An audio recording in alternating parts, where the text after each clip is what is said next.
ଶୋଇନ ନାଇଁ ମାନେ କଣ ହେଲା ହଠାତ୍ ଅନ୍ୟମନସ୍କ ହେଇଗଲା? ନାଇଁ କିଛି ନାହିଁ। କଣ ଧରିଛ? କିଛି ତ ନାହିଁ। କହିବା ଦରକାର ନାହିଁ। ସେ ଫଟୋକୁ ତମେ ଯୋଉଠି ଯୋଉ ଜାଗାରେ ରଖିଲ ମୁଁ ଆଖି ବୁଝି କହିଦେଇପାରେ ସେ ଫଟୋ କାହାର ଆଉ ସେ ମଣିଷ ଜଣକ କିଏ। ସ୍ୱାମୀର ଅନୁପସ୍ଥିତିରେ ସ୍ତ୍ରୀ ଦେଖୁଥିବା ଫଟୋକୁ ଯଦି ସ୍ୱାମୀର ଆଗମନରେ ଲୁଚେଇ ଦିଏ ଯିଏ କେହି ବି ନିଃସନ୍ଦେହରେ କହିଦେଇପାରେ ସେ ଫଟୋ ଜଗନ୍ନାଥଙ୍କର ନୁହଁ କି ରାମଚନ୍ଦ୍ରଙ୍କର ନୁହଁ। ସେ ଫଟୋ ନିଶ୍ଚୟ ପୁରୁଣା ପ୍ରେମିକର ଫଟୋ। ସ୍ୱାମୀ ମାନେ କ୍ରୀତୁ ଦାସ ଏକଥା ସତ, ହେଲେ ସେମାନେ ଲୁହା କି ଇସ୍ପାତରେ ତିଆରି ନୁହନ୍ତି, ହାଡ଼ ମାଂସରେ ତିଆରି।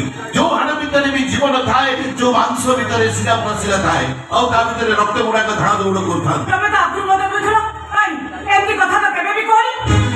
ତମେ କଣ ଜାଣିନ ଏ ଫଟୋଟା କାହାର? ଏ ଫଟୋ ଥିବା ଲୋକଟା କିଏ? ତାଙ୍କ ସହିତ ମୋ ସମ୍ପର୍କ କଣ? ଯଦି ଜାଣି ଶୁଣି ନଜାଣି ଅଭିନୟ କରୁଛ ତାହେଲେ ନିଅ ଦେଖ।